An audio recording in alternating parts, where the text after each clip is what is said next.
弟兄姐妹，大家平安。我们聚会的时间到了，我们请续乐，我们一起来唱《主在圣殿中》。在圣殿中，主在圣殿中，天下的人在主面前都应当肃静，肃静，肃静，应当肃静。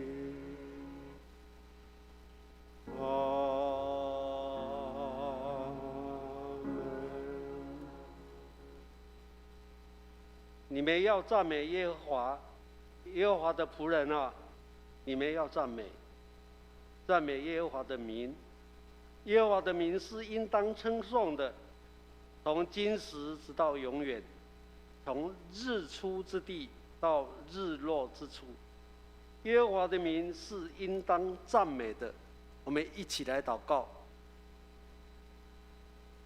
天父上帝，我们谢谢你。昨天虽然经历了地震，但是在神的保守之下，我们弟兄姐妹今天早晨还是能够来到这里，用心灵和诚实来敬拜你。求主带领，让我们今天的敬拜从头到末了，能够成为馨香的祭，能够摆在你的坛前。求主悦纳，加上赐福。祷告奉耶稣基督的名，阿们。我们把时间交给敬拜小组。各位家人们平安。平安。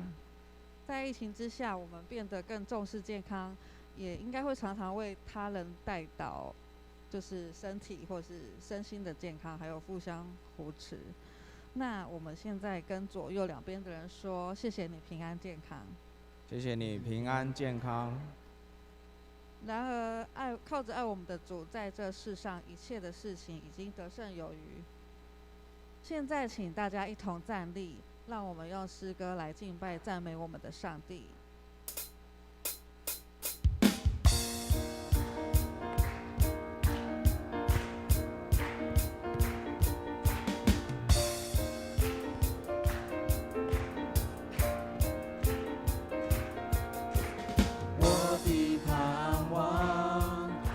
在耶稣基督里，在你里面满有平安，生命泉源就在耶稣基督里，有主在我里面活着，我宣告在我里面的，比世上一切更有能力。我不属这世界，我高举耶稣的名。我宣告在我里面有活水涌流，满有能力。有耶稣在我里面活着，我勇敢站立。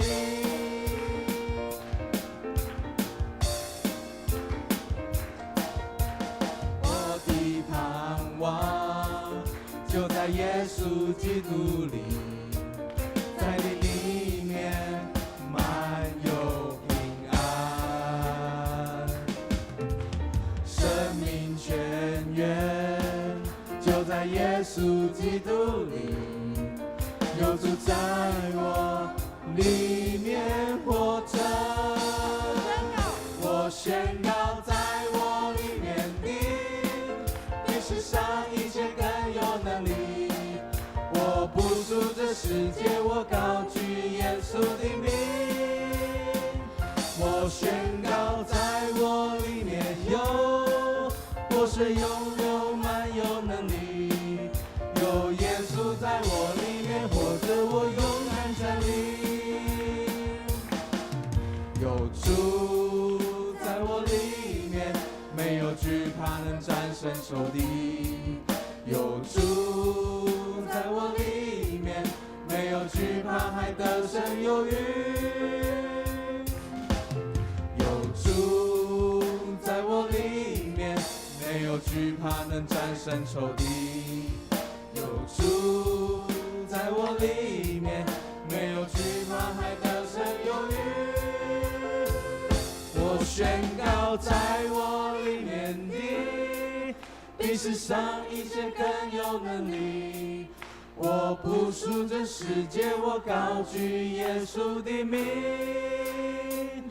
我宣告在我里面有活水涌流，满有能力。有耶稣在我里面活着，我勇敢站立。我宣告在我里面的，比世上一切更有能力。我不属这世界，我高举耶稣的名。我宣告在我里面有活水涌流，满有能力。有耶稣在我里面活着，我勇敢站立。有耶稣在我里面活着，我勇敢站立。有耶稣在我里面活着，我勇敢站立。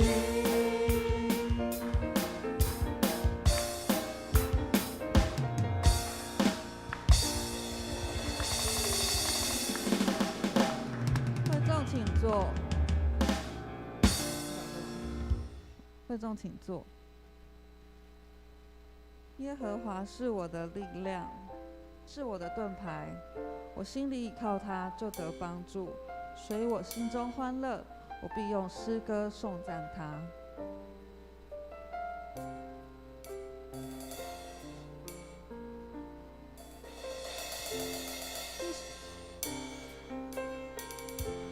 你是我依靠的力量，你是我寻求的宝藏，你是我的一切。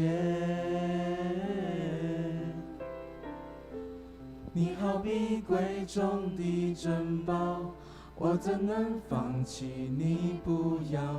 你是我的一切。耶稣，神羔羊，配得大赞美。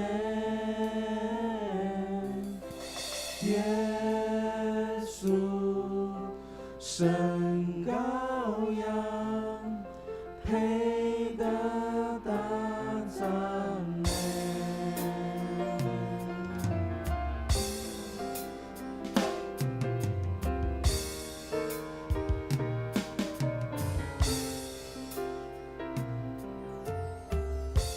你是我依靠的力量，你是我寻求的宝藏，你是我的一切。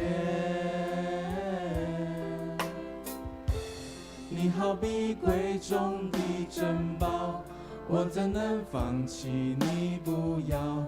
你是我的一切。耶稣，神羔羊，配得大赞美。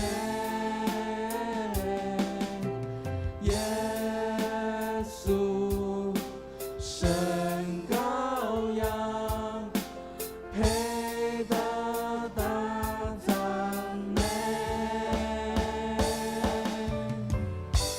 你是我依靠的力量，你是我寻求的宝藏，你是我的一切。但当我醉在和羞辱，死里复活，我蒙救赎，你是我的一切。耶稣，神羔羊，配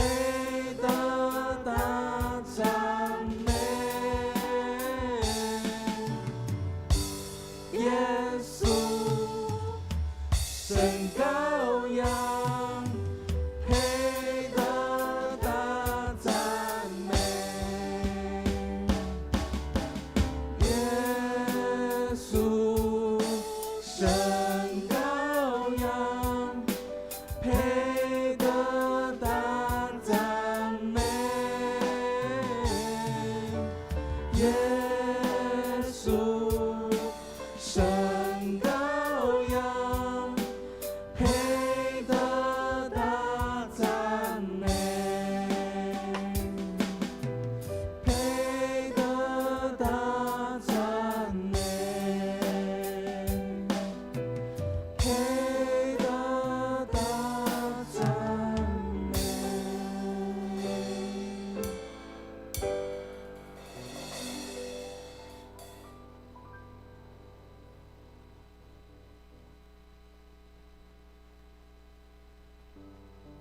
诗篇说：“你要把你的重担卸给耶和华，他必抚养你，他永不叫一人动摇。”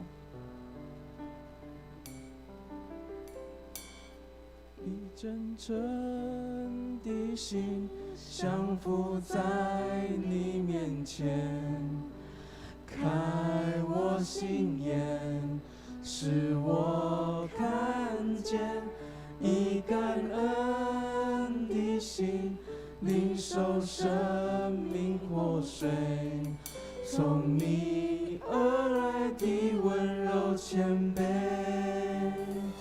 何等恩典，你竟然在乎我！何等恩，你以尊贵荣耀为我冠冕，我的嘴必充满赞美。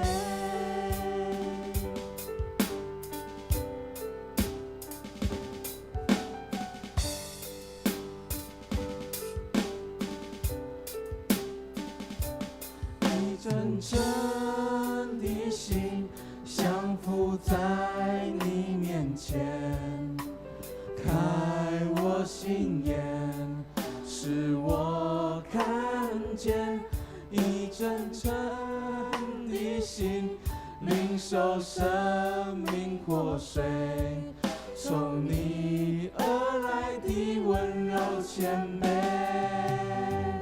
何等恩典，你竟然在乎我！何等恩典，你宝血为我流！何等恩典，你以尊贵荣耀为我冠冕，我的嘴必充满赞美。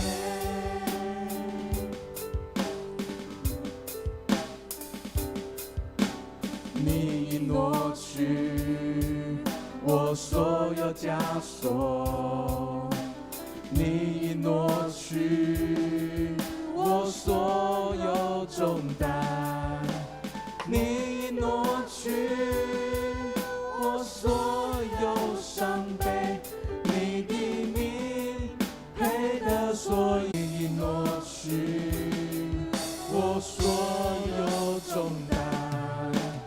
你挪去我所有伤悲，你的名配得所有颂赞。何等恩典，你竟然在乎我！何等恩典，你宝血为我流！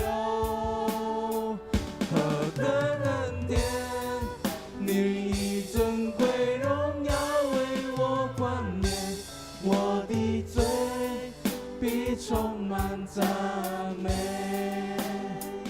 何等恩典，你以尊贵荣耀为我冠冕，我的嘴必充满赞美。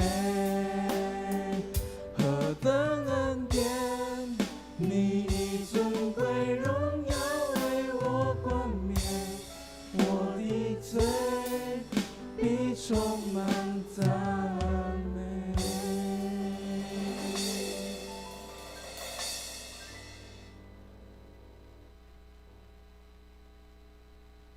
现在我们一起用使徒信经来宣告我们的信仰。我信上帝全人人的父，创造天地的主。我信我主耶稣基督，上帝的独生子，因圣灵感孕，由童真灵玛利亚所生，在本丢彼拉多手下受难，被钉于十字架受死，埋葬，飘在时间，第三天从死人中复活，升天，坐在全能父上帝的右边，将来必从那里降临，审判活人死人。我信圣灵，我信圣而公之教会，我信圣徒相通，我信圣的赦免，我信身体复活，我信永生。阿们。我们来唱荣耀颂。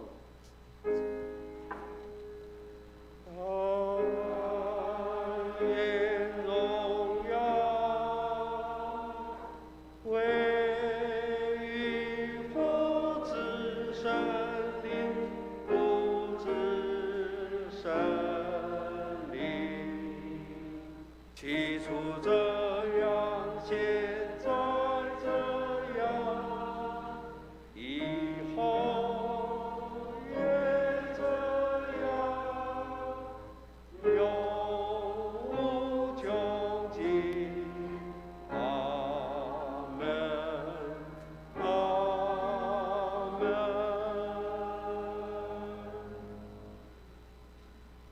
请坐。我们一起来用诗篇79篇第1节到第9节，我们用起印的方式来攻读这一段的经文。单数节由我来起，双数节由弟兄姐妹来印。第9节我们一起来。上帝啊，外邦人进入你的产业，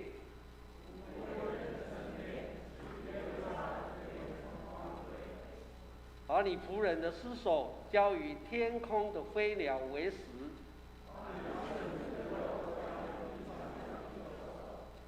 在耶路撒冷周围流他们的血如水，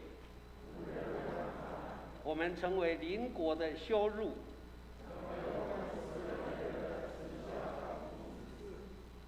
耶和华，这到几时呢？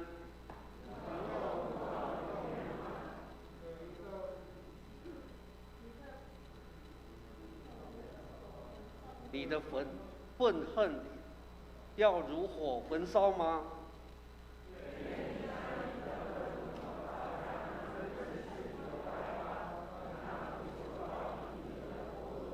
因为他们吞了雅各。求你不要纪念我们先祖的罪孽，向我们追讨。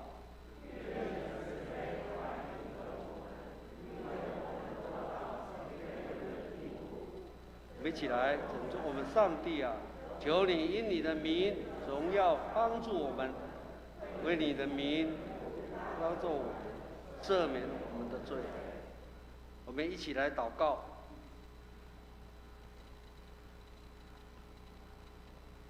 我们为南美洲的国家洪都拉斯来祈祷，让基督的信仰能进入人们的生活跟文化当中，国家百姓更能够认识基督信仰。我们为此来祷告，也为台湾卫理公会宗教区的教会太平幸福卫理堂邱运杰牧师为教会奉献充足，教会在当地更加得人，传道同工身心灵的健康来祷告，也为台湾行政首长及各级的官员祷告，求上帝赐予智慧聪明给执政掌权者，赐福台湾人民。我们也要为台湾的儿童及青少年能受到完善的知识教育及美好的品格教育来祷告。我们也要为台湾第一线的防疫工作医护人员、军警人员来祷告，愿主赐福他们平安，工作顺利。我们一起用主祷文来结束这一段的祷告，请。在天上的父，愿人都尊你的名为圣，愿你的国降临，为你的旨意行在地上，如同行在天上。我们日用的饮食，今日赐给我们，免我们的债，如同我们人的债，不叫我们遇见试探，救我们脱离凶恶。因为国度、权柄、荣耀，全是你的，直到永远。阿们。圣道里，我们请蔡家恩弟兄来攻读这2处的经文，请。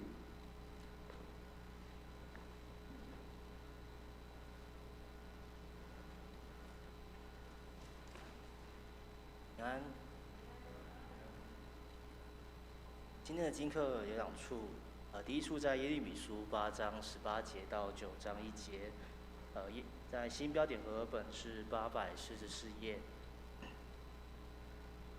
耶利米书8章18节起，我有忧愁怨人之味，我心在我里面发昏。听啊，是我百姓的哀声从极远之地而来，说：耶和华不在锡安吗？锡安的王不在其中吗？耶和华说：他们为什么以雕刻的偶像和外邦虚无的神惹我发怒呢？麦秋已过，夏令已完，我们还未得救。先知说：因我百姓的损伤，我也受了损伤。我哀痛，惊惶将我抓住。在基列岂没有乳香呢？在那里岂没有医生呢？我百姓为何不得痊愈呢？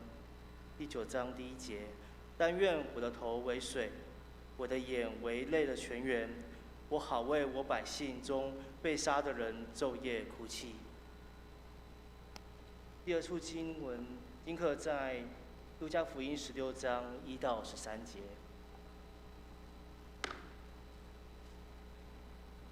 路加福音16章1到13节，在新标点和合本86页，新约圣经86页。16章第1节起，耶稣又对门徒说：有一个财主的管家，别人向他主人告他浪费主人的财物，主人叫他来，对他说：我听见你这事怎么样吗？把你所经管的交代明白，以你不能再做我的管家。那管家心里说：主人辞我，不用我再做管家，我将来做什么？奴隶呢？无力，好饭呢？怕羞。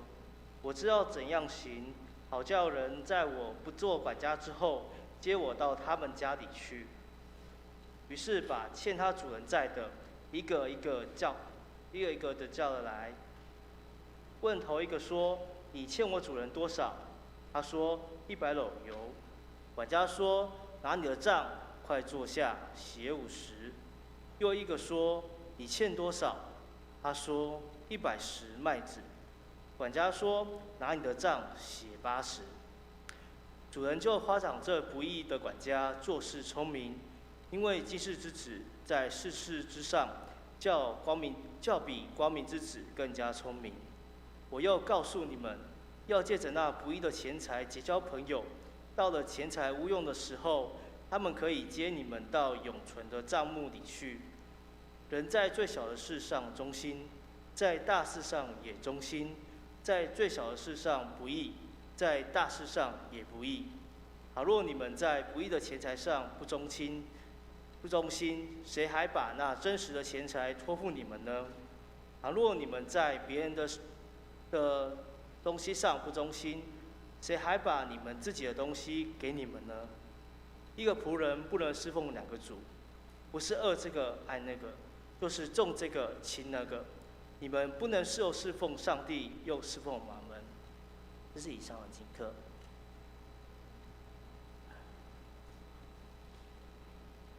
我们谢谢嘉庆弟兄的攻读这一段的经文。我们再来看提摩太前书第2章1到7节，提摩太前书第2章1到7节，由我来攻读。我劝你第一要为万民恳求、祷告、代求、祝谢，为君王和一切在位的也该如此，使我们可以敬虔端正、平安无事的度日。这是好的，在上帝我们救主面前可蒙悦纳。他愿意万人得救，明白真道，因为只有一位上帝，在上帝和人中间，只有一位中保，乃是降世为人的基督耶稣。他舍自己做万人的赎价，到了时候，这事必证明出来。我为此奉派做传道的，做使徒，做外邦人的师傅，教导他们相信、学习真道。我说的是真话，并不是谎言。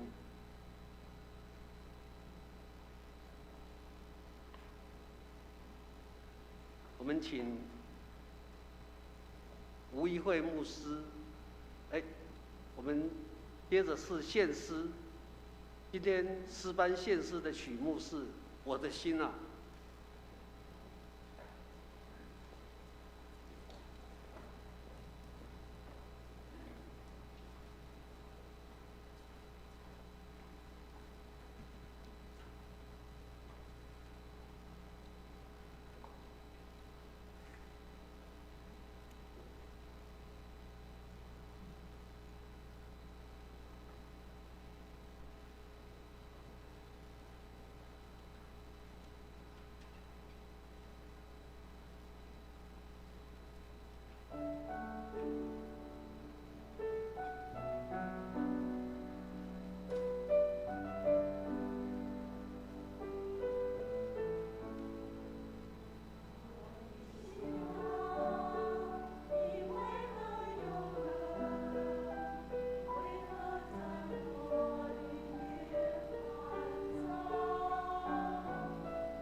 我们谢谢诗班。今天的讲员是吴义慧牧师，他从8月1号就调到南部来，那也即将要在凤山来牧会。我们今天很高兴他能够来到我们当中，他等一下会见证分享他是怎么跟我们荣光堂认识的，他等一下会详细的来诉说。我们把时间交给吴义慧牧师。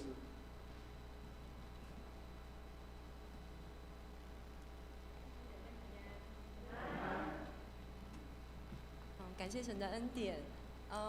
我或许对许多荣光堂弟兄姐妹来说是很陌生的，不过其实荣光堂就像是我的娘家一样，因为我是在民国87年8月30号的那一天，在以前荣光堂的第一个会址那里洗礼，然后在那个过程先前还有中间还有之后的发展，后来就是因着服事的关系，就是渐渐的就比较没有回到我们南部。那也因为今年的3月28号，爸爸他突然脑干中风，完全无预警，他没有3高，完全无预警的3天之后他就离世了。我的母亲需要人照顾，我是家中唯一的单身的孩子，所以责无旁贷。于是就开始又回到家乡，可以来侍奉。我回想起圣诗当中有一首讲到说，人遭何事不要惊怕，天父必看顾你。那个时候其实是真的很害怕，失去了爸爸这么大的依靠。但是我想到天父就一直不断的用这一首诗歌在激励我的心，让我们先一起来祷告。天父，我觉得非常的感恩，谢谢你让我回到了属灵的家，可以在这里跟上帝的儿女们，我们一起同心来见证上帝，并且让我们重新在你的话语当中，可以往你的道上来直奔，并且可以立定心志的成为一个跟随主基督的人。虽然在这地上我们会有挑战，有时我们也会受挫，甚至有可能使主的名羞辱，但是亲爱的天父，谢谢你透过耶稣无条件的接纳，长阔高深的爱，让我们知道只要我愿意，我就可以再次的回到神的面前，重新被你接纳，并且能够做贵重的器皿，合乎主的心意来完成上帝你的旨意。谢谢主，今天让我们一起再次的从你的话语得着亮光，并且激励我们走前面的道路。奉耶稣宝贵的名祈求，阿们。今天是圣灵降临节的第15主日，在这第15主日当中，我想圣灵降临节后很长的时间，一直到圣诞节前的4个礼拜将临节期，那都是圣灵降临期。这么长的时间，我想我们从教会的节期簿里面，它是用绿色代表着植物的那种生命力的蓬勃，也在提醒我们基督徒的见证是否也像是这样的绿意盎然。刚刚我们所读到旧约的经课耶利米书，耶利米的心肠看到了这个人民的败坏，就连是成为宗教领袖都腐败的那个时候，耶利米的心，他没有选择逃离，他来到上帝的面前来哭泣。透过了诗篇，用诗篇的经文来回应了旧约经课，一直在提醒着我们祷告的重要，以至于到刚刚资会所带领我们读的经文，在提摩太前书这书信经课里面，又再次的加深我们：我劝你，第一要为万人来祈求。祷告这件事情，它一直在提醒着我们。到最后，透过福音经课，耶稣要我们成为那个像是经世之子那样的精明的把握时机，来跟人传福音。于是我今天要先就从这4段经课当中，我想我最主要抽取一段，就是今天的提摩太前书，来跟大家来分享。我想见证信仰是我们每一个人责无旁贷的，只要你深刻的被基督的爱所深深激励过，你会盼望，你会渴望成为一个见证信仰的人。我自己来自一个传统民间信仰背景的，我记得在小学1、2年级的时候，我刚出社会，在高雄教书的小阿姨，小阿姨呢，她骑着摩托车，带着我跟我的姐姐到这个她那个时候所聚会的教会，去参加我人生的第1场儿童主日学。觉得非常的新奇，也不知道是什么，但是又有一点忐忑，是因为我完全陌生。去到那里，我发现那里的小朋友他们也很害怕有新的人来到，所以我刚刚在上一堂的时候分享，我说如果那时的儿童主日学小朋友也接受像我们现在的小组长接待训练的话，我想一定会让我这个新朋友感觉到那个很像回家的那个温暖。但是小朋友感到很害怕，老师也感到很害怕，就把我跟姐姐晾在一边，我们很像就融不进去。可是很奇妙，那个时候就有一种好像基督的爱就开始像种子一样的落在我心里。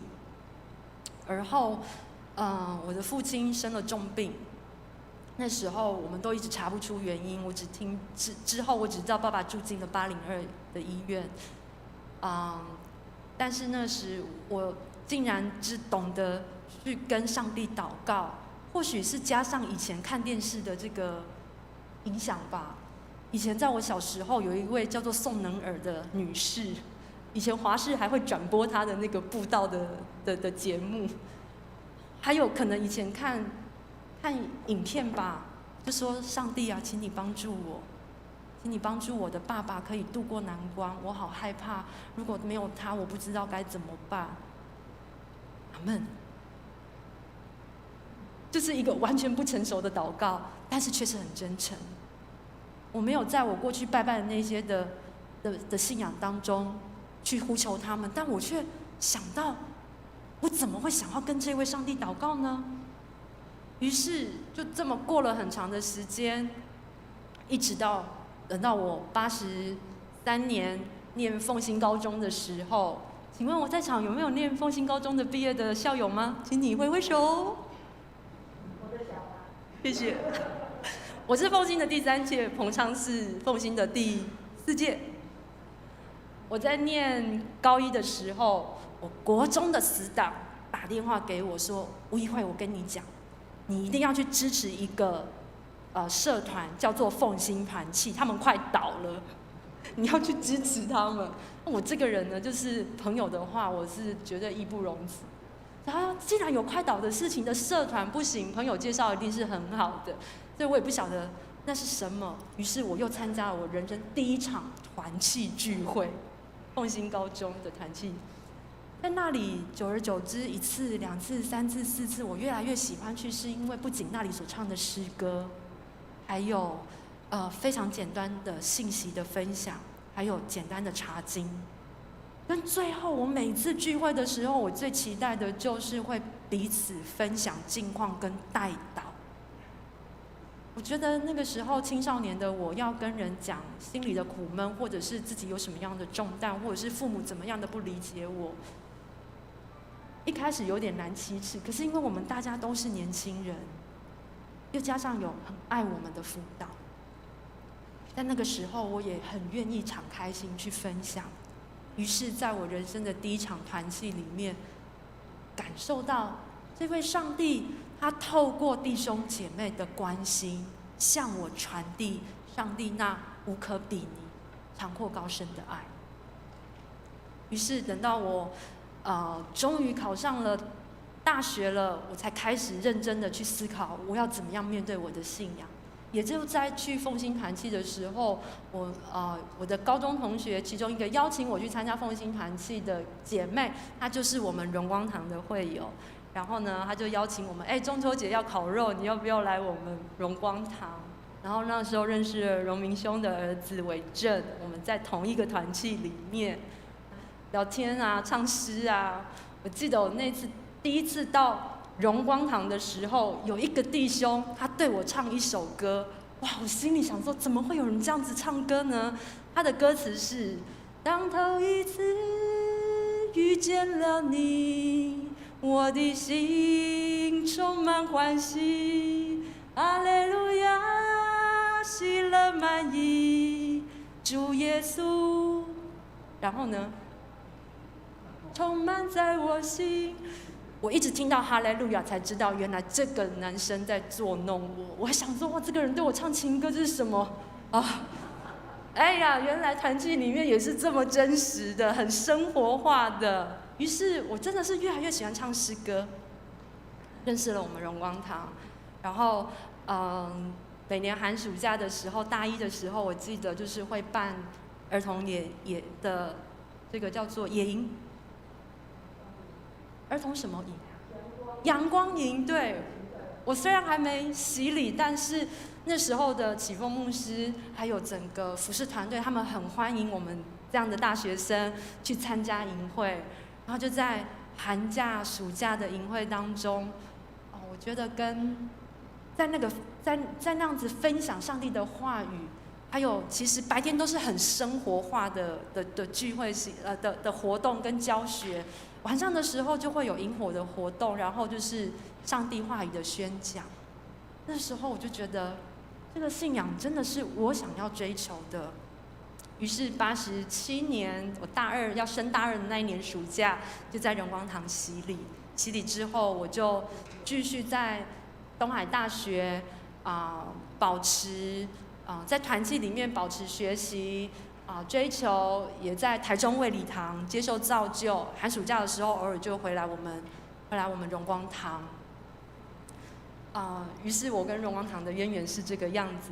今天回到这里，虽然是一个新的堂，不是以前那一个2楼的平房，然后很温馨的一个别有洞天的一个院子的教堂，但是我想，上帝呼召我们，以及上帝他的爱，在我们每一个人的身上。都是真实又清晰的，真实而又清晰的。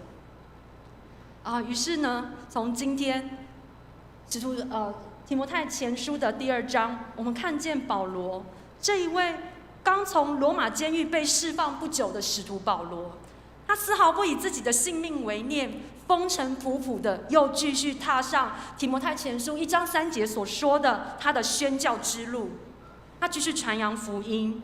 就在这个期间，他知道以弗所教会所发生的状况，就是那里有假教师在宣扬所谓假的耶稣基督，以及错误的关于耶稣基督的教导。像今天有副队长在我们当中，等一下要来宣讲关于怎么样预防诈骗这样的事情。保罗也像那个时代，他知道教会遇见诈骗的事，特别是关于假的福音真理的时候。他马上的就差派人，他差派了提摩太去到以弗所教会，去那里去解决问题，并且当提摩太去到以弗所的时候，马上去信了一封，就是叮咛提摩太他应当如何行，他应当如何思想，他应当如何行为的一封书信，就是我们今天所看到的提摩太前书。在提摩太前书总共有6章的部分，可以帮我按一下。总共6章的部分，我们可以把它分成2个大主轴来说。提摩太前书的1章跟6章，就是保罗在提醒提摩太，什么样的立场是你要坚持住的，什么样的信念是你要坚持住的。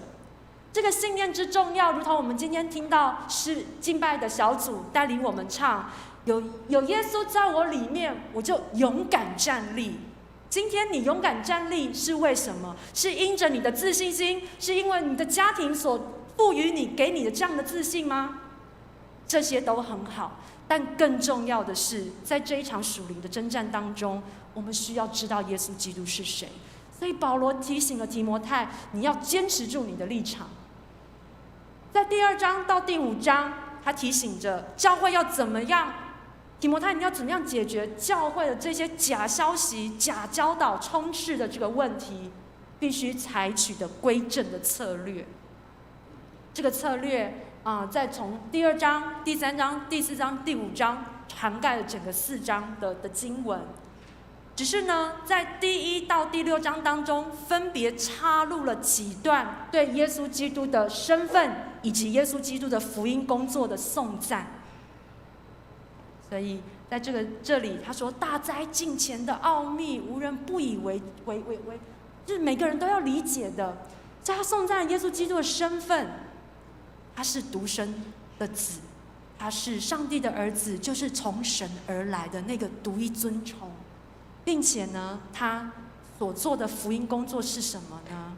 他舍命换取你我的新生命，使我们脱离罪的辖制。所以刚今天诗歌我们又唱到了，他是我们的至宝，耶稣基督是我们的至宝，耶稣基督是我们的珍宝，我怎能放弃他不要呢？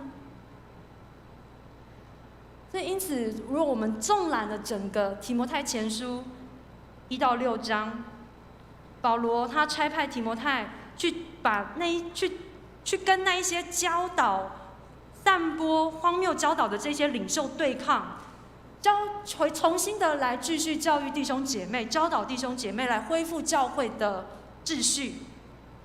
当提摩太看到这封信的时候，提摩太想必也需要宣读给弟兄姐妹，让他们来明白。因为立场的坚定需要每一个人来持守住，因为在混乱的时代当中，能够有人为上帝站出来，并且能够有那传福音的行动、坚持真道的行动、祷告的行动，那个不是只有牧师、执事，还有那些教会领袖的责任，是每一个被上帝的爱深深爱过的你跟我需要做的事。所以因此，保罗他提醒我们要怎么样来见证信仰呢？首先第一个，他怎么说呢？保罗第一个说：“我劝你，第一要为万民来恳求、祷告、代求、祝谢。”他说：“我劝你。”劝这个字在原文希腊文里面，它的意思是执行。希腊文里头用的是被动语态，这意思就是说，祷告这件事情要被实践出来，祷告不会自然发生，是透过你祷告就产生，所以祷告是个被动，所以他用被动语气，他说祷告必须要被实践出来，要真的去做。我们都知道祷告的重要性，但是我们问问自己，我花多少时间祷告呢？圣经说为万民祷告，万民那么多，我又不认识他们。但是仔细想想，你的 Instagram、你的 Facebook， 在你的 LINE 群组里面有多少你可以透过网络然后去联系到的人呢？当你每次触及这一些案件，跟他们分享消息，或者是浏览这些名单的时候，可不可以我们多注入一些祷告的时间呢？于是我们在执行保罗所说的，保罗这个身经百战的福音勇士，我们想他风尘仆仆，他一路带领，还有建立那么多的教会，他要告诉提摩太什么建立教会跟用教会拨乱归正的撇步呢？想不到他讲的第一件事情是什么呢？祷告。上一次你为你家人、未得救的家人祷告是什么时候呢？我指的是你不单只是为他的工作顺利、身体健康，什么时候上一次你为他的灵魂交集而祷告，他能够真实的跟耶稣基督有紧密的连结？你为你信主的儿女，或者是跟神远离的朋友，上一次你为这样子的事情祷告是什么时候呢？如果是在上一刻，那太棒了，感谢神；如果不是，那已经是很久了，那也没有关系，我们人就一起从这个时刻一起来操练，因为祷告永远都是值得我们一而再再而三不断被提醒，并且开始去执行的事情。于是我们就开始从祷告的很像岸边，渐渐的到了水深之处，会越来越深刻，越来越深刻。我记得刚信主的时候，大概是要念神学院之前的前半年，突然之间，我常常看的 Good TV 的那一些复兴的特会，我就觉得非常的振奋。有一天，跟我的自己的团契的弟兄姐妹在祷告的时候，主领祷告的人就说：“我们这时候一起来为我们未得救的家人来祷告。”大家有的小声祷告，有的安静祷告，我却有一种不得不发出来的大声祷告。我说：“大卫的子孙，可怜可怜我们家。”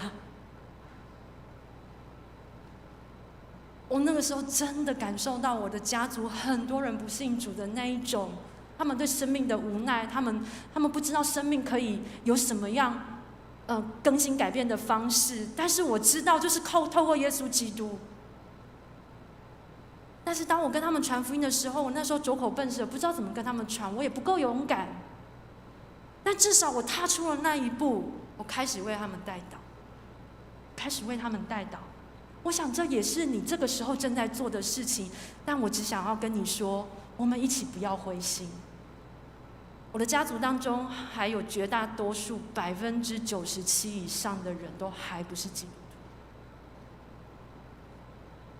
这是我回到家乡，我也很盼望能够，过去我在北部牧养教会，我去照顾别人的长辈，如今我也很盼望我能够回到家乡去照顾我自己的长辈，带领他们查经，然后来认识神，我们一起传福音，我们一起祷告。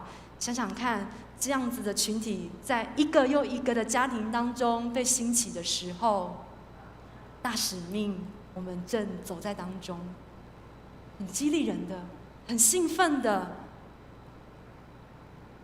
虽然它是要付代价的，但是我们却可以体会，也可以经历，也可以期待那一个流泪撒种必欢呼收割的喜乐。所以保罗告诉他需要祷告。保罗这一位属灵的父亲，他这样提醒，甚至在后半段我们没有读到的经文，在第8节讲到说，他愿意男人举起祷告的手。在这里祷告，保罗提醒，祷告需要明白其中的几件事情。首先，第一个就是要为万人祷告。当我们说为万人祷告的时候，他在提醒我不要那么自我为中心，不要那么自我为中心。保罗把这个万人纳入其中，我们不要拘泥祷告恳求、祷告、代求跟祝谢是什么样的意思。它总括起来的重点是要为万人祷告，为万人。我不晓得有多少人喜欢看全球性的新闻，当然注重我们本地的新闻很重要，但是我想到我们的父神，他是万国万邦的神，他是万族的神。所以每次当我看世界新闻的时候，我最近比较常这几年可以在网络上看到点阅比较频繁的，就是 TVBS 这个全球 Focus 的这个新闻频道。我看见了在日本发生什么事情，在英国发生什么事情，在海地这个地方发生什么事情。每播报完一则新闻的时候，我的心就会简短的祷告一下。于是你的祷告就去到了万国万邦，于是我们的祷告触及到更多的角落。你会说这祷告有用吗？全世界还是有那么多败坏的事情。我只知道上帝叫我祷告，其余成就的事是他的事。我只知道上帝叫我祷告，其他他要成就的时间那是他的主权，其他他要用什么方法来成就那是他的主权。我们所要做的就是忠心的回应。使徒保罗他这样面对说为万人祷告的时候，在他的那个时代，他指的万民祷告，指的就是犹太人，还有犹太人以外的叫做外邦人。但是我们从使徒行传里面可以很清晰的看到，还有在哥林多前书，我们可以很清晰的看到，保罗他自己深受犹太人跟外邦人的追杀，他历经生死，这两种人、这两类人、这万人都给他很深的伤害跟逼迫。他被犹太人鞭打、被迫害，他被罗马人投进了这个监狱，甚至有性命之忧。但保罗这个祷告的提醒，却是超越了他个人的情感上面的软弱以及思考的角度。他以基督为中心，他以基督为中心。所以就让我们一个基督徒能够真正跟神同工的开始，就是从自我的转向神的一个代祷，那能够带出一个极具震撼力的见证。保罗让我们这么看见，让我们一起参与在这一个为万民祷告的这个行动当中。而且保罗继续提醒，在第1、第2节他说，这样子的祷告是神所喜悦的，因为在再接着经文里头，让我们清晰看到，他说，因为上帝是爱，他愿意人得救，他愿意人可以不在这一些罪恶的捆绑里面，他愿意人可以有不犯罪的自由。我们说乱世要用重点，但是在保罗的观念里面，乱世要用祷告。你相信吗？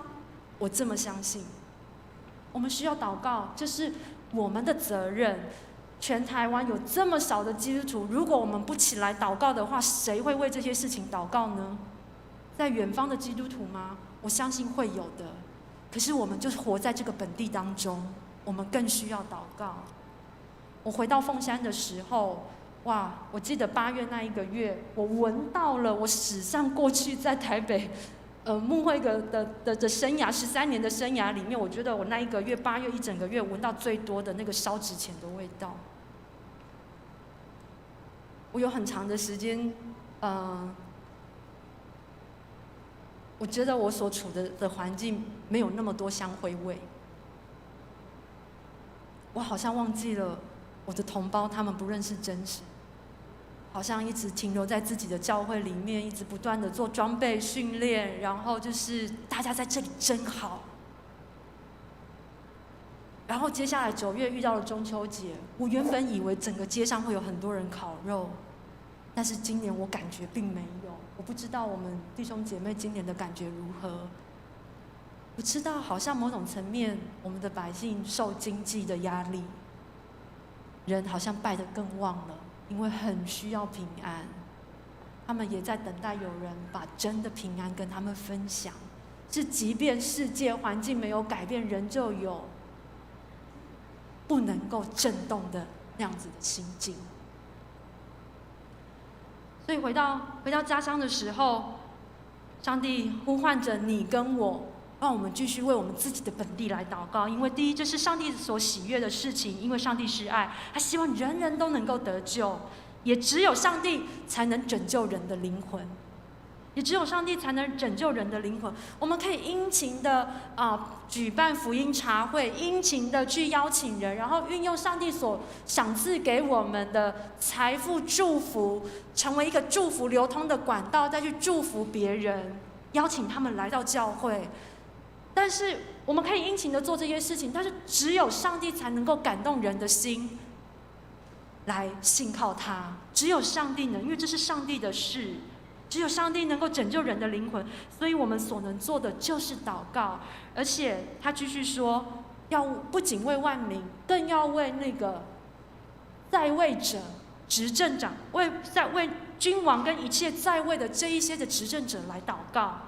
是因为为他们祷告的时候，我们能够有理想的环境，让耶稣基督的门徒，这些基督徒能够继续传扬神的福音，能够有安全的环境继续来支持福音的拓展。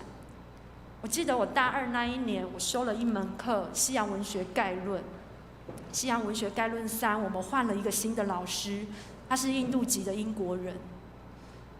那这位印度裔的英国文教西洋文学概论的老师，不知道为什么他非常讨厌基督徒。我后来其实回想起来，他的太太我们的师母其实是一位在东海路思义教堂聚会的会友，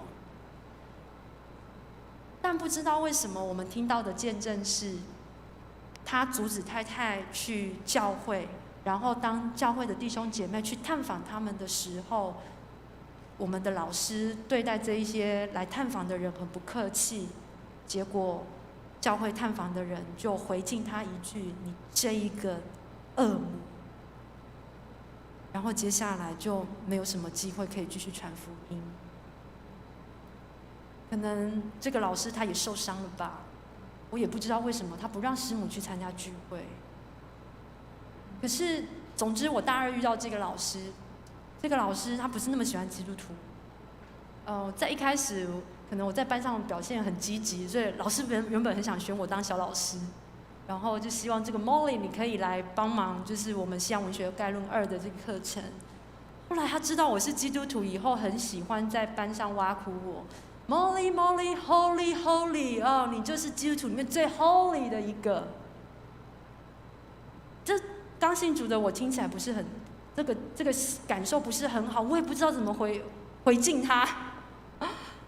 然后我只记得我的另外一个基督徒同学就告诉我说：“嘿 Molly， 我们一起来祷告。”我们甚至就在那一堂课之前的空堂的那个时间，我们就先去教室，我们2个人就在那里为班上同学每一个人提名祷告。然后突然之间，我们有一个感动，我们更要为老师祷告。如果老师对基督的态度是越来越和善的话，那更加有利于我们去跟同学邀请去参加东海校园团契的聚会。总之，这是我在自己年轻的时候刚信主的时间，这个保罗对提摩太的提醒，运用在我自己的生活当中。我相信在你的职场也一定有所谓的那个君王跟在上位者吧。我们也可以继续在为这个职场当中的这个气氛是利于传播福音的来带导，并且呢，神也要我们能够来明白真道。可以帮我按一下，谢谢。因为只有一位神，只有一位神，这样的真理是不应该被稀释的。往下一页，谢谢。这里说到神只有一位神，并且他提到耶稣基督是中保。这个中保的概念是什么呢？意思就是中间人。中间人的意思就是，我们一起来读紫色的部分，请。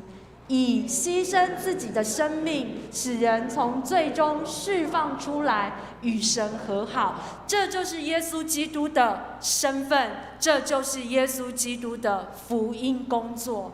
他牺牲自己的生命，使人从罪中释放出来，与神和好。这也就是基督教跟其他宗教完全不一样的地方，是我们是叫人知罪。我是一个有罪的人，我需要被救赎，我不是靠行善积功德来为我自己补赎，我需要来到这位永生的上帝面前来承认我的罪，并且我能够经历跟神和好，于是开始走在我新生生命的道路上，不断的让这个新我渐渐的长大，从一个新我的属灵的 baby 开始成为一个属灵的成人。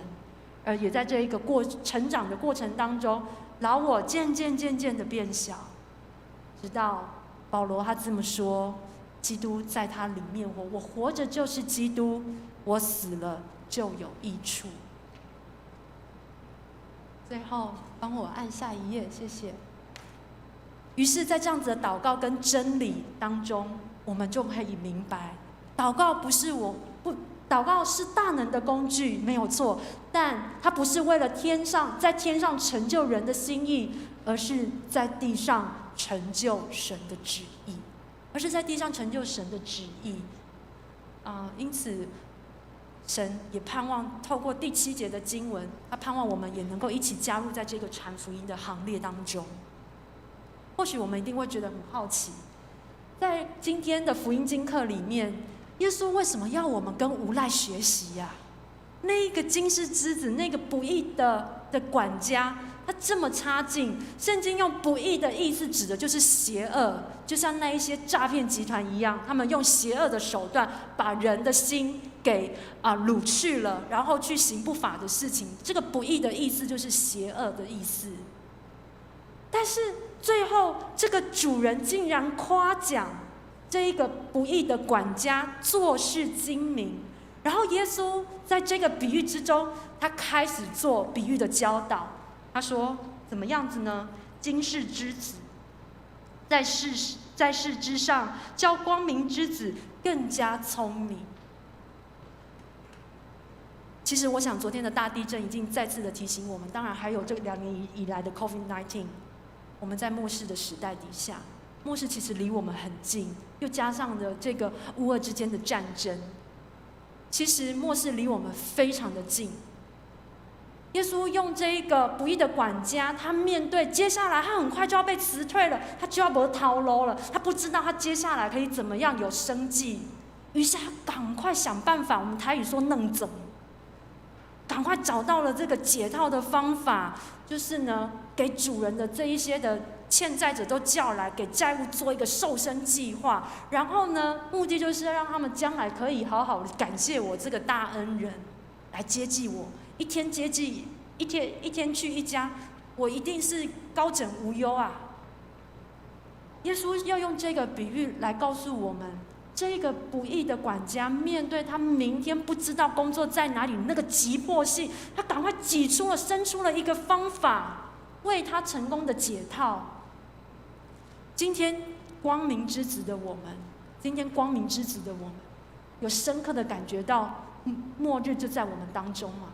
我们更应该抓紧时间的去传福音，透过祷告的方式，在明白真道当中传福音，不是只是做你个人的生命见证，传福音不是社会改革的这一些福利，传福音不是强人所难，传福音是真实的让你的生命可以跟别人的生命有共鸣，并且让他人被你的生命当中的美好，就是基督的彰显，他愿意被吸引，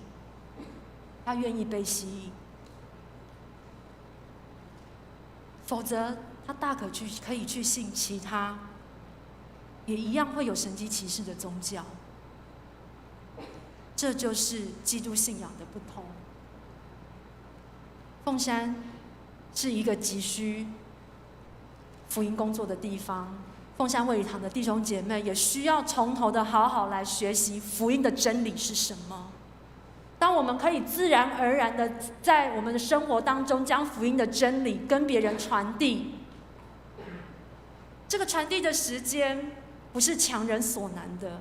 既然不是强人所难的，要讲福音，你知道那是需要透过友谊的时间，你需要刻意而为之。我们盼望能够有这样的事，能够继续在福音的工作可以继续在凤山这个地区来生根建造。我们盼望弟兄姐妹，特别就是母堂荣光堂的弟兄姐妹，可以给子堂、凤山卫理堂帮助。我们在经济上确实是困难的，我们在人力上虽然目前是吃紧的，但一会很盼望能够在未来1年的时间，扎扎实实的，不仅装备弟兄姐妹在传福音上面的真理内容，更重要的是操练它。我想见证信仰最困难的场域是哪里呢？有多少人认为是家？过去10几年，我一直过单身生活。回到家，我突然有家人要照顾，就是我的老妈。哇，天天回到家，我才发现，家里真的是见证信仰的好地方哎。过去我在讲台上跟弟兄姐妹说，你要爱你的家人，但是我讲完道以后，回到我的家就只有我一个人。但是现在不一样了，我回到家中，我的家那是妈妈的家，妈妈有她自己的习惯方式。妈妈过去在福音根基上面没有那么扎实，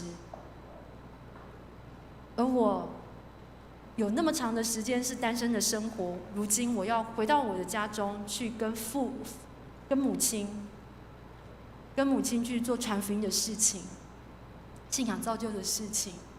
我在父亲还在的时候，我做过几件事情。我想说我要怎么跟那个无趣的老爸，还有都不会跟我说话的老爸传福音。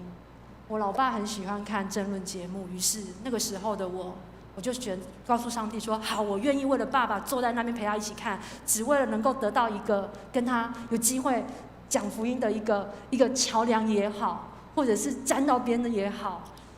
我想到我的老爸，他很喜欢唱歌，我就陪他跟他一起唱歌。我想到爸爸供应我念书，于是有一天我突发奇想的，在父亲节当中，我就寄了一张卡片我说爸爸，谢谢你过去这些就是写了一个文情并茂的，我觉得非常恶心，那根本就是有违我的天性。最后我还鼓励，我还说谢谢上帝，让我可以接受吴建达文教基金会奖学金的全额支持。吴建达就是我爸爸，我的父母跟各位一样，都阅读信件的时候笑了出来了。就是后来我就多了一些机会，可以跟我的家人传递福音。妈妈后来洗礼了，爸爸虽然跟我说我会信耶稣，我也会祷告，但是很遗憾的，他在世的时候没有机会能够成为一个被福音装备清楚去传扬福音的人。但是他已经虽然没有意识了，但是他在病床那时候的洗礼，他的心跳一直从30、20之后，就慢慢的回升到30、40，然后停留了3个小时的时间。我那时候很兴奋，当我看到40的时候，我开始找一个我可以打电话的我的好朋友，我说请你们为我爸爸祷告，他刚刚受洗了，请你为他祝福。我的父亲好像就在这一些人的祝福之下，维持了40多的心跳，那是他过去3天以来从来没有的经历。我原本还在想，上帝，你是不是让爸爸还有机会呢？但是其实我心里很知道，很知道他就是要回到天家。我希望我们都能够有机会的时候，是一起来尝到那一个得人如得鱼的喜乐。我们能够看见别人脸上有那个尝到主恩的滋味的那个喜乐。保罗期待我们能够这么做，他也劝勉提摩太，在艰困的地方也是这样，凤山也是这样子的艰困。目前他有这么多37万的外来的人口，在这个地方是我们高雄第1大的行政区，但是这个地方它同时是在凤山卫理堂，同时是凤新高中、凤甲国中跟新甲国小这个完整学区附近的其中一间教会。我们盼望可以在那里继续做福音的工作，所以请大家为我们代祷。这不是口号，这需要时间耕耘。但是如果我们不做这样子的传福音的果效，就会大打折扣。带领人来认识神，并且带领他成为耶稣基督的门徒，才不会大打折扣。所以请支持我们凤山，让我们在经济上面可以无后顾之忧，在未来这1年可以专心的教导弟兄姐妹如何传福音、实践福音，而且就在他的家中，在我们的左邻右舍，那么贴近的让人看见我们是不虚假的人。在我们的周报夹页也有我们为我们凤山的奉献的奉献袋，请支持我们。最后这首诗歌提到，无论是如何，经风暴过黑夜，渡阡陌越洋海，有你手牵引我就勇敢向前。愿我所行路径，愿我所立给予，处处留下有你同在的恩典痕迹。我也盼望这样的恩典痕迹在你的家中。约翰卫斯理告诉我们为何被差到世上，只有一个目的，就是为永恒做预备。我们应当紧紧为此而活的，抓住机会，这是一个迫切的时代，这是一个迫切需要福音时代，需要你我一起来祷告，并且用扎实的福音向人传递。这个事业不是等到我们回天家才开始，这个事业乃是从我们在地上的这一刻就已经在做。我的父亲没有机会，但我们仍旧有机会。让我们一起来经历那一个见证信仰得人的喜乐，上帝喜悦。我们一起祷告。天父上帝，再次谢谢你的恩典，把那一份极重无比的爱赏赐给我们，让我们真的是挣脱了一切的罪恶。虽然我们仍旧会软弱，但我们却知道，靠着那加给我力量的，凡事都能做。末日的迫切就在眼前，这个时刻我们必须对上帝做出认定上帝的回应。请你带领我们，让我们专注的，也有智慧的去将我们的信仰给活化出来。奉耶稣宝贵的名祈求，阿们。我们谢谢以慧牧师的分享，我们一起来背今天的金句。我们来念2次，请劝你们第一个或者代求不懈。提摩太前书2章1节，再一次，我劝你们要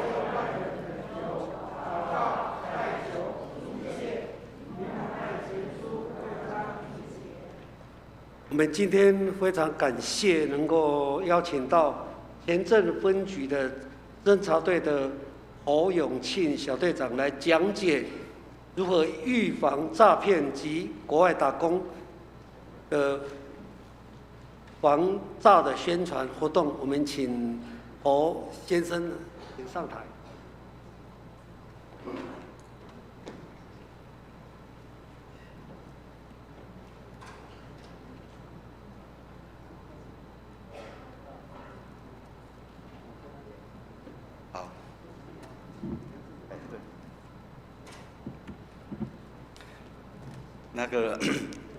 各位兄弟大家好啊！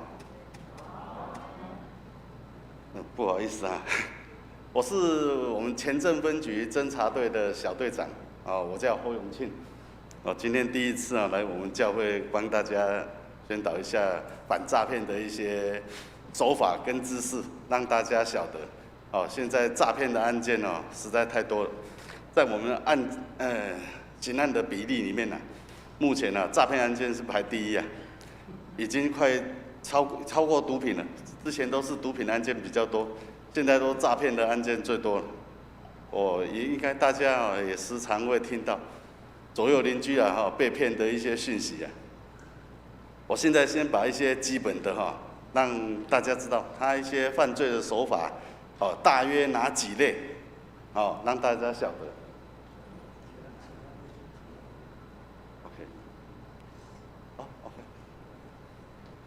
这个你们看得清楚了哈？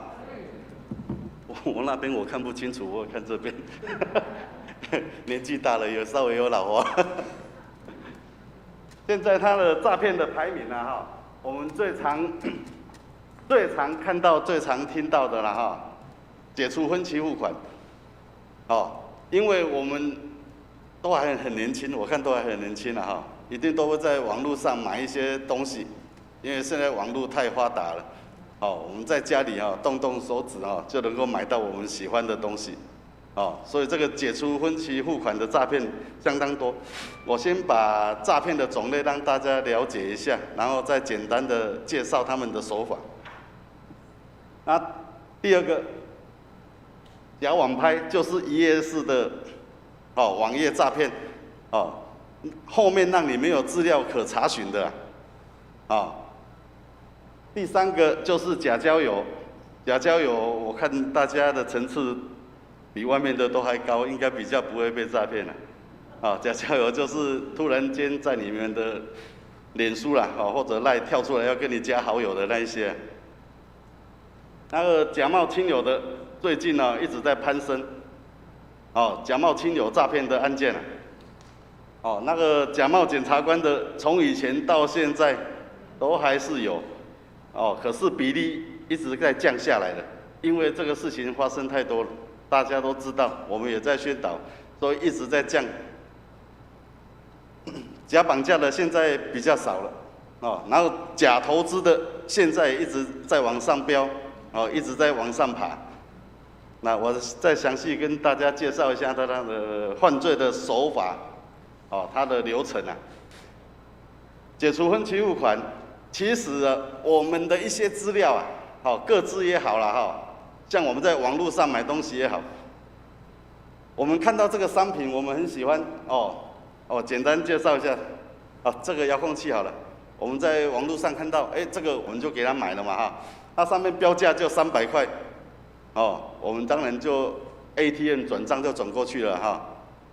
你转过去之后，大约1个小时以内，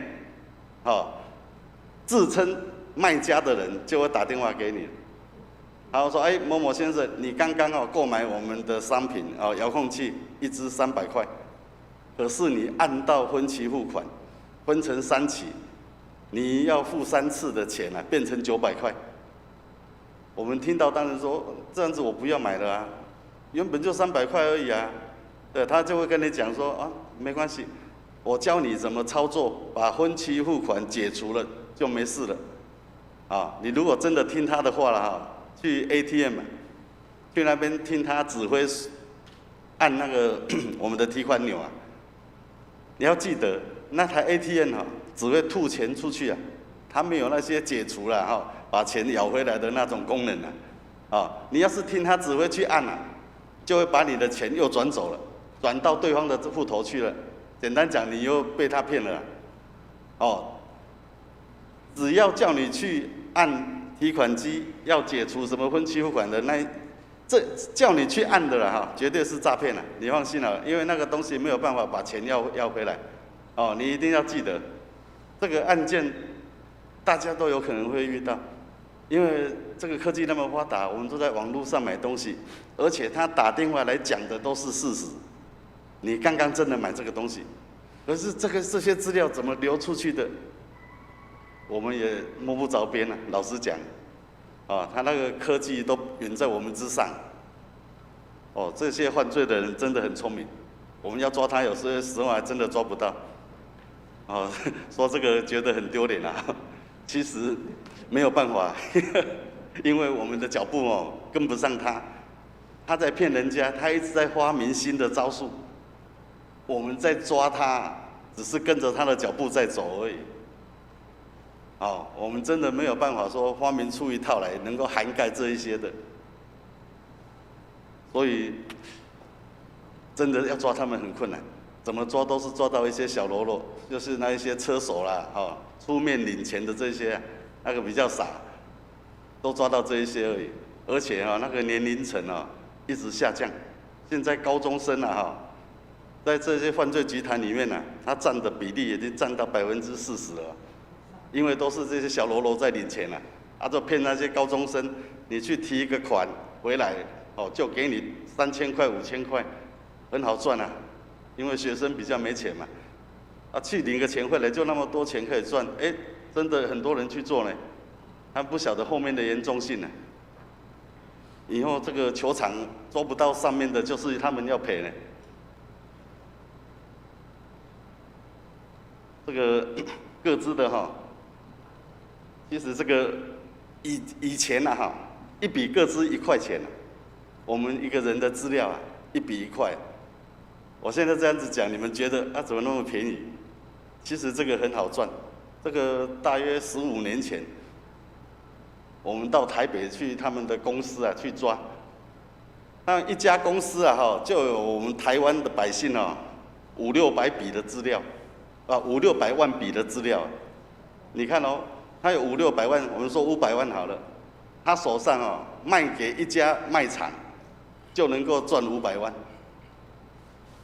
我当初去收集我是歹徒好了，我去收集这些资料花了多少钱我不晓得啦，可是他卖1笔就是1块，因为我们抓他们回来做笔录才了解这些所有的过程。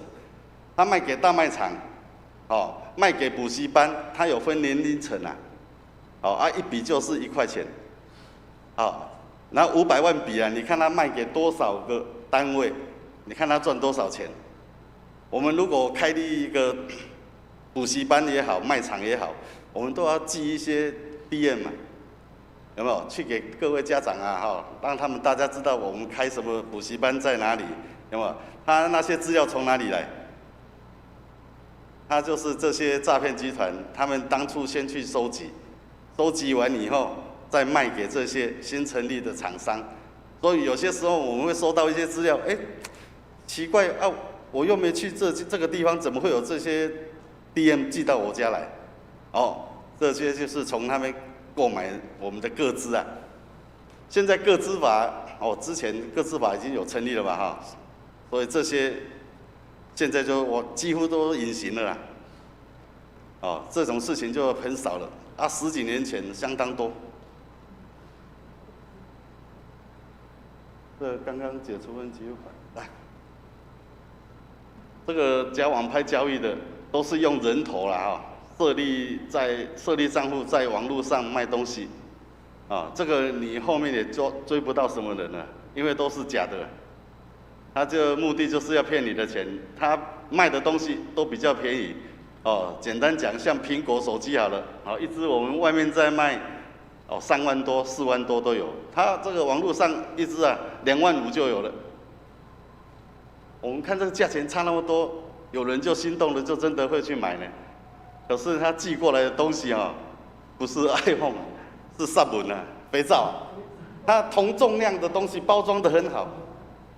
所以有些时候我们在网络上买东西啦哈，记得你要开封的时候啦哈，一定要有第三人在场，然后要摄影机摄影，啊，你要告对方，如果有资料可以告对方的话，才有证据啊。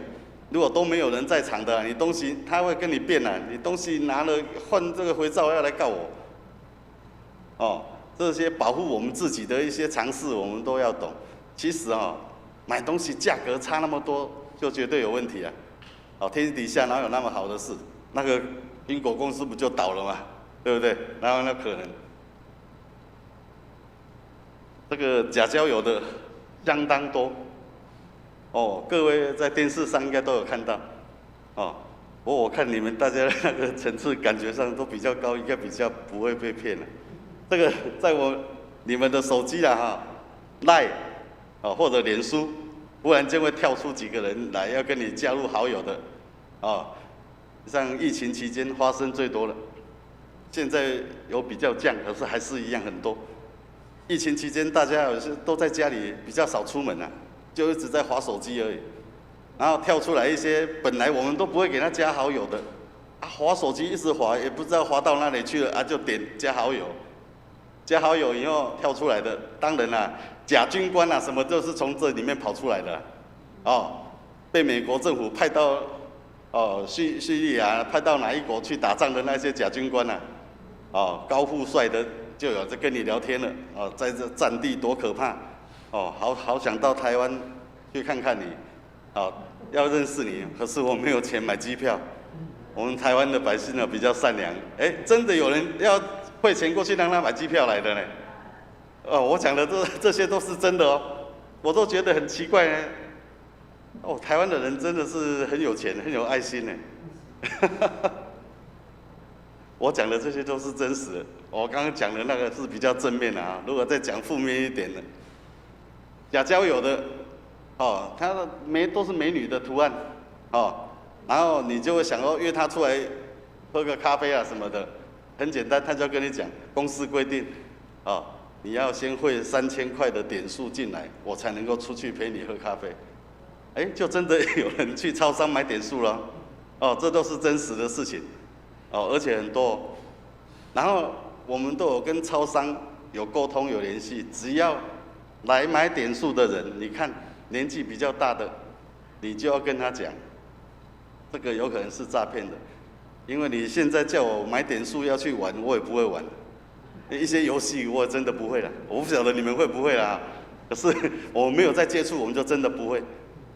啊，那个点数非常简单，你买3000块的点数，超商就给你3000块的点数，点数只是一排号码而已，他会叫你输入到哪个地方，你把号码都输入给他，对方拿了以后就是对方的了，那3000块就变对方的了。他是用那一排号码在领钱而已。然后超商的人就会通知我们，如果是年长的人啊，去买点数，他问他你是打哪一种游戏啊？他讲不出来啊，因为他也没有在玩游戏啊，他只是要约人家出来而已啊。他就知道说这个被骗了，就会通知警方到场。警方到场讲，你们不要以为说警方讲就有用，不是这样的。我们去讲，有些时候他也不理我们，真的我都会跟我们的警员讲，我们有跟他讲就好，因为那钱是他的，你也不能限制他怎样我们有跟你讲就好，你要汇的话那是你的事情，我们不能强制你去邮局汇款的也很多时候是这样子，可是大部分的都有挡下来了。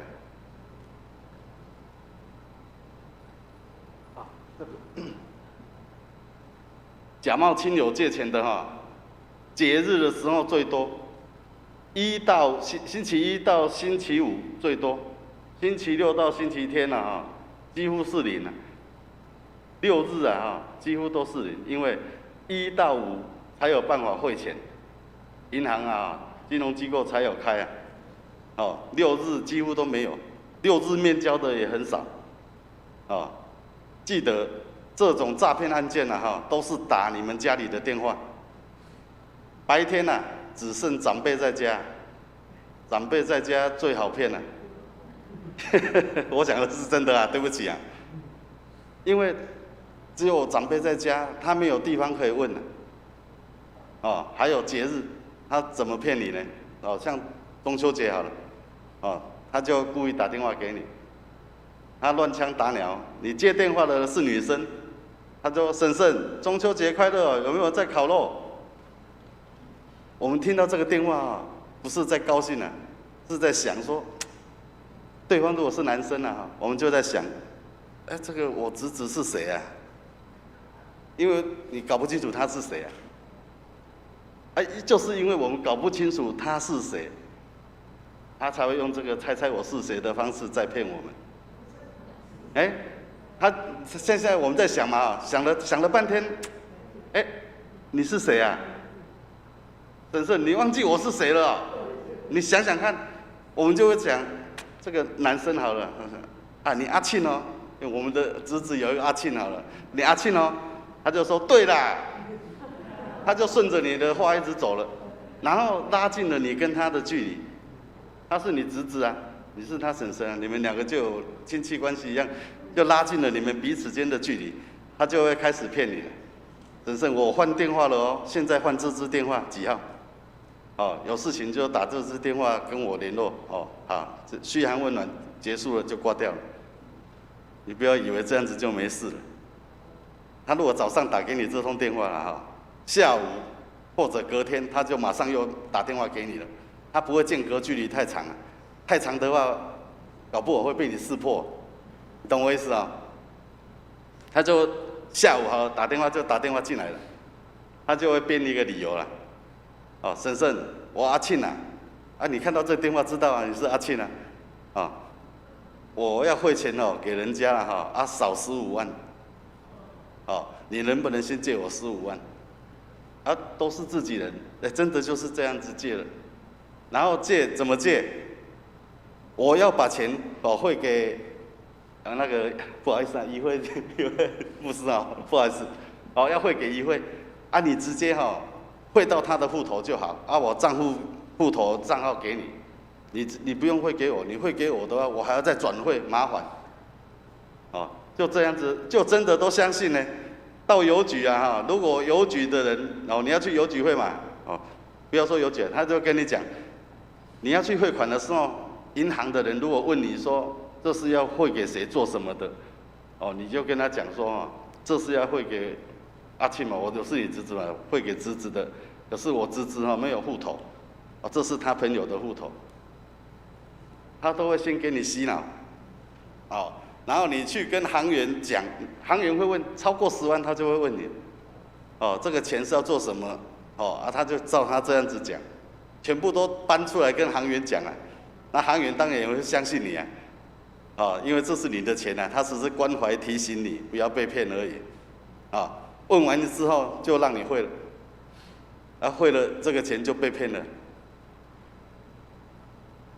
如果他真的要汇到你侄子的户头了，他就抓包了，他哪知道你侄子的那个名字3个字怎么写，账户几号，他哪会晓得？所以他绝对会汇到第三人，另外一个人的户头。你们要记得，最重要的一点就是这样：你们在家里接到任何陌生电话，自称是谁的，你们相信了也好了哈。重点是汇钱绝对不能汇到别人的户头。如果是汇到你真正的侄子的户头啦，你还不用担心，因为一定他才能够领到那笔钱啦。你汇到这个第三人的户头啦，钱就飞掉了。一定要记得，这个星期一到星期五这种电话非常多都会打到家里面啦。可能有些时候你们不在家，没有接到这个电话而已。因为这段白天这段时间我们的儿子都在外面工作，家里没有人了，就剩下我们了。他编各种理由都有，会来骗。一定要记得这种案件现在相当多。假借亲友的，现在这种案件相当多，一定要记得。这个假冒公务员的，从以前到现在都还有。最重要的是，还有人会被骗。有些时候我还真的搞不懂呢，他们来报案派出所转上来有些时候我真想问那个被骗的人，我们的心态啦我现在讲就在这边讲就算了那检察官说你的户头在洗钱洗钱就是在做白手套在转钱你就相信了吗？如果是你会相信吗？我根本没有做，我怎么会相信呢？所以我一直认为说，这些被害人是不是真的是坏人不然怎么那么容易就相信呢？像我们的户头都好好的，哪有在洗钱？你自称检察官怎么跟我讲，我根本就不会管你对不对？那怎么有可能呢？可是另外一个诈骗方式，他很聪明那个假冒那个健保局的，他这个就聪明了，因为我们接触到来报案的，他讲他的报案流程我们听一听，这个真的会骗到我们，所以我们一定要注意。好，我先来讲简单的好了。我们现在很多补助我们高雄市政府还有国家对我们都很好，都有一些补助。像我们老人植牙好了，不是植牙，是戴假牙。他一颗补助多少我忘记了，比如说5000块好了。那个健保局的这个假冒诈骗集团他都有我们的资料。我刚刚讲过了，我们的资料都在天上飞了，他都有。然后他从你的健保资料里面去看，你有申请过什么什么补助，医疗的上面的假牙啦那个辅具啦什么那一些的都有，他就先跟你对。他讲出来的每一项都是你真的有申请的比如说有5项你有跟健保局申请过5项补助好了，他前5项所讲的都是你真的有申请的，然后第6项他就讲一个你没有申请的，然后我们刚开始就真的会相信他，怎么讲？他讲的都是真的，他从头开始讲都是真的，只有最后一项他就是用这一个伏笔要骗你，他讲的那项是假的，然后你绝对会说，没有，我没有申请这个他就说那你的资料被冒用了，然后就后面开始诈骗的程序就一直来了，就是因为前面的铺陈都是真的，所以我们会相信，才会被骗有些时候我们都认为说，怎么有那么傻的呢？对不对？可是你要了解所有的过程以后，这个我们有可能真的会上当。所以诈骗集团他会一直在变他的诈术话术，一直在变。所以任何事情你记得，不熟的，健保局打来什么打来多少，不熟的你就先打110报警。你什么动作都不要做，先打110报警就对了，让警察来协助你做所有的动作。哦，如果你自己比较法律常识比较足一点的，你可以自己打查号台。哦，你不要听他留电话给你，叫你拨哪支电话去查，你都不要听他的，你自己打查号台，打给健保局去查你自己的资料，健保局会跟你核对。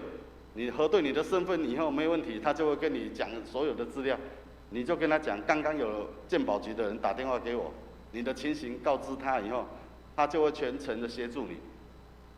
哦，你跟他相对完资料就知道说那个是诈骗的，你就不用担心，也不用管他了。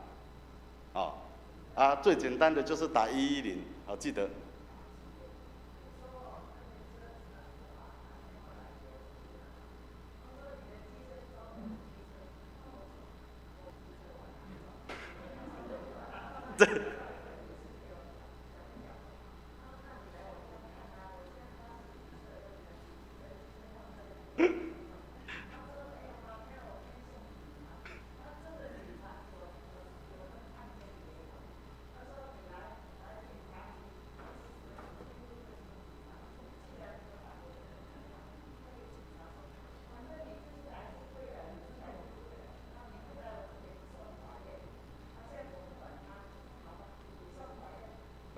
不是这样，不是我跟你讲，那个警察局有送通知单给你吗？真的有。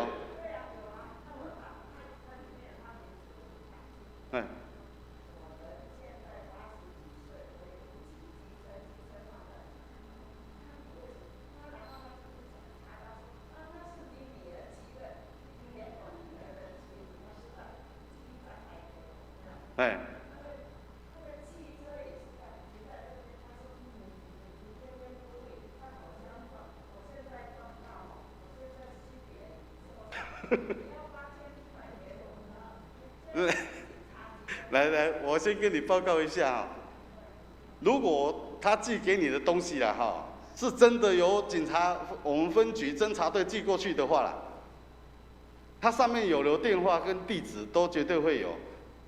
你也可以不要照那张电话上面打，你直接查号台105直接查104直接得到电话，他会帮你转。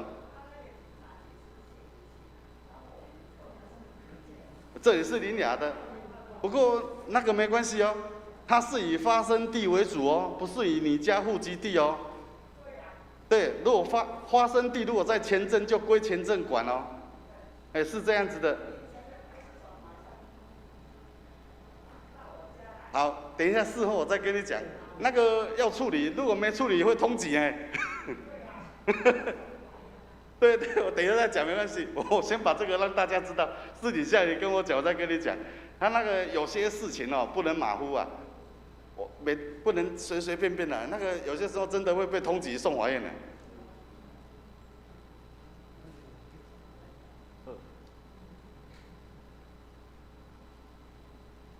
那个重点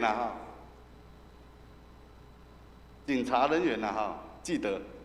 我们通知你任何事情很少会用电话通知如果会用电话通知的话，就是案件真的很赶、很急可是通知你绝对会到警察局，你记得绝对会到警察局，不会约你到超商到哪里，不可能你要记得，警察绝对会叫你来警察局，来这里做笔录、做什么事情，不会说约你在超商，不可能的事情还有，我们也不会主动说要查扣你的户头里面的钱，你们一定要记得，检察官他也不会说派人要去你家要查扣你户头里面的钱。这个检察官要扣我们的钱比什么都还简单，他只要一张公文到经管会你所有的户头里面的钱你所有的户头记清楚你所有的户头。所有的钱你1毛都领不出来，他的一个公文过去就好了，他不用派人到你家去要扣你的钱，那都是骗人的如果真的国家在做事情你再怎么赶你也赶不及他那个金管会下去，你全部的户头全部都封锁了，所以要到你家去扣钱的，叫你把钱领出来啊，要查扣的你的户头涉嫌在洗钱啊，要查扣的，这个绝对是诈骗的，国家有那么多人，派到一个一个派到你家去扣钱，这个假绑架的现在很少了，这个就你们应该有听过吧打电话到家里来，爸爸救命啊，然后就一直哭，那时候我们就会紧张，因为自己的孩子嘛，大家会紧张，电话就换别人接了，你儿子替人做保了欠了10万他就在旁边一直哭啊，我们隐约可以听到那个他们哭啊，就一直我们的紧张啊，那个情绪就会一直上来，就赶快说把钱筹一筹，赶快还给人家，不然对方真的要剁一只手啊，什么一大堆的，这个现在很少了。165是我们现在最重要的一个单位啊，诈骗集团的任何事情记得就是打165。还有一件事情最重要的，如果你被骗了，你在邮局现在在汇款刚汇过去我们刚刚把钱汇到另外一个户头，你感觉被骗了，你汇完以后，比如3分钟内好了，或5分钟都好了你感觉说被骗了，赶快，你在银行不要离开嘛赶快打165，打165最有用，不要打110，先打165，打165也是我们警察人员他接了这个电话之后你马上跟他讲，我刚刚几分钟前在哪里汇了一笔钱到哪里，从假邮局汇到台湾银行或者哪个银行这样子，账号都要给他，汇了10万块，我拜托你赶快先把这笔钱圈存下来，就是限制不能领那个165在银行那边，他会叫银行的行员听电话，他也会证实这件事情然后把这笔钱先画下来，这笔钱跑不掉，你的钱就跑不掉，你记得，你们一定要记得，你打110让警察来了你也要跟他讲，先给我处理这笔事情，不要回去做笔录，先处理这个，处理完了以后165给你圈存了，对不对？限制了嘛好，再回去做笔录，后面的事情慢慢做，先把这个钱设定下来最重要。你要是先回去做笔录了，做完笔录半小时或1小时那钱已经被领走了，你再怎么要去划这笔钱已经被领了，怎么划？记得先打165最重要，因为只有他有那个权利我们都没有那个权利去设定这笔钱只有他才有。不是说110没有用，不是这样子是他有那个权利，他那个时间他最重要。这样子才能够保护我们的钱不然都要做完笔录，钱被领了也是白做了，因为那个钱几乎都拿不回来了。我简单讲就是这样。好，今天跟各位报告到这里好，不好意思，谢谢。那个，等下下去要谈，我再跟你讲，那个要处理，不然被通缉，麻烦了你。好，我们谢谢我们的小队长跟我们讲的非常的清楚。我们再次的，我们来唱回应诗歌《我为虚主》。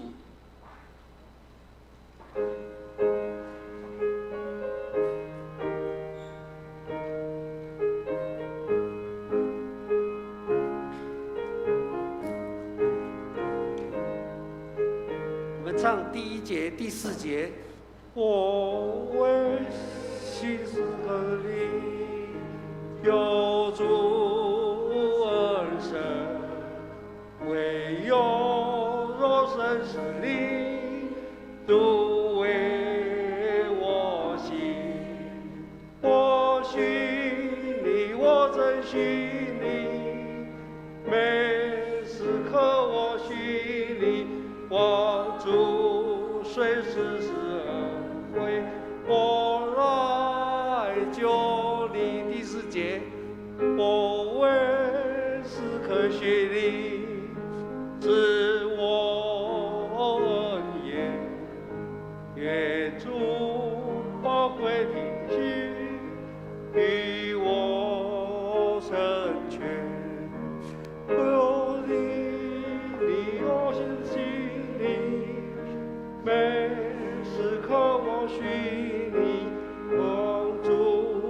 随时恩惠，我要求你。我们一起来奉献的祷告，我们请诗献到台前来。天父上帝，我们谢谢你，我们的所有都是由你而来。我们预备奉献一点金钱，为教会事工及凤山卫理堂使用，求主悦纳，加上赐福。祷告，奉主耶稣基督的名，阿门。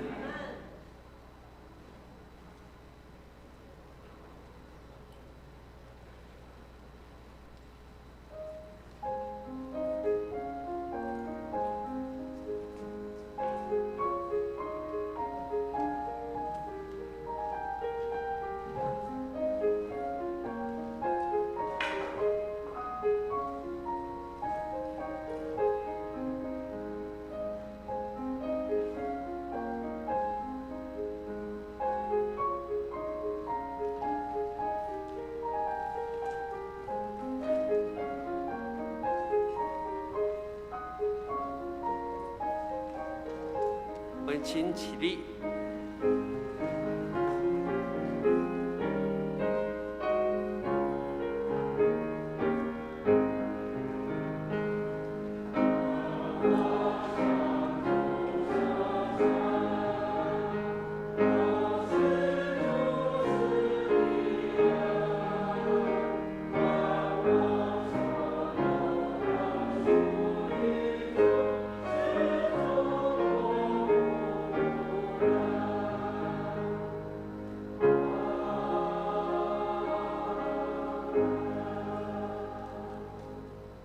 请坐。这里有简单的2件事情报告，其他的我们因为时间的关系，我们自己来参阅。在下个礼拜天，在我们崇拜结束以后，我们要为我们的干事淑清姐，我们要谢谢她从幼稚园，然后到我们罗光堂来担任干事，到这个月足足了将近了20几年，我们真的要谢谢他在这段时间的摆上，那也经历了教堂的搬迁跟建造，那他一个人要担负这么多的事情，而且将办公室的制度都建立好，每一个卷宗还有东西存放的位置都非常的清楚。我们真的要感谢他，在我们教会服侍20几年，我们要谢谢他。我们希望下个礼拜我们能够为他能够祝福，也谢谢他在这一段时间的摆上。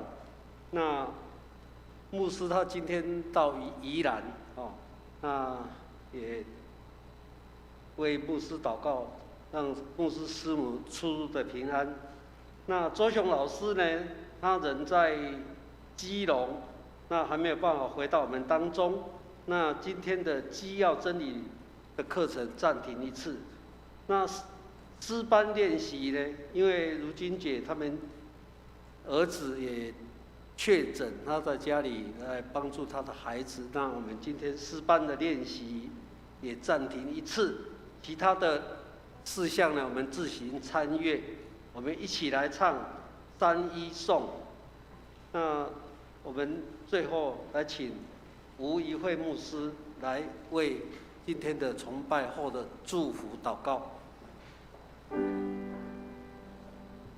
普天之下万我万民，齐声赞美父子圣灵，三位一体，同荣同尊，万有之源，万福之本。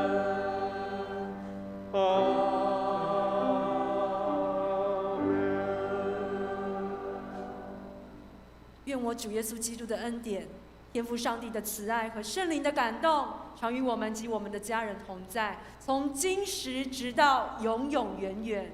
阿们。阿门颂。